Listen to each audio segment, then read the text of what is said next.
Chapter 25, Mishnah 2. This Mishnah cites a dispute as to whether the law of outside and inside applies to an ox goad, a utensil used to guide an ox while it is plowing. An ox goad consists of a long wooden pole. At one end of the pole is a metal blade, which is used to cut roots that lay in the plow's path. At the other end of the pole is a prod, which is a sharp metal nail. A person pokes the oxen with the nail to guide them on a straight path. The ox goad isn't subject to the law of outside and inside. Although it is a flat pole that does not have a natural outside or inside, the law of outside and inside applies to it. The blade and prod are considered the inside. The section of the pole near them, specifically the part of the pole from 7 tefachim away from the blade until the blade, and the part of the pole from 4 tefachim away from the prod until the prod, are considered the outside. These are the words of Rabbi Yehuda.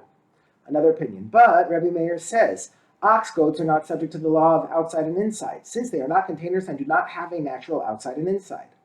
Rabbi Yehuda and Rabbi Meir both knew that earlier sages had taught laws about an ox goad that involved measurements of 7 and 4 tefachim. Rabbi Yehuda understood that these measurements refer to the parts of the ox goad that are considered the outside, as taught above. Rabbi Meir, who holds that an ox goad has no outside, explains that when the sages mentioned these measurements, they are referring to a different law about an ox goad. The measures of 4 tefachim and 7 tefachim were mentioned by the sages only with regard to broken pieces of an ox goad, i.e. with regard to the law of a broken ox goad as follows. If an ox goad breaks in two, the two pieces will remain capable of becoming tame only if they are large enough that the tools, i.e. the blade or the prod, can still be used. Therefore, the piece with the blade can become tame only if the pole is at least 7 tefachim long, and the piece with the prod can become tame only if it is at least 4 tefachim long.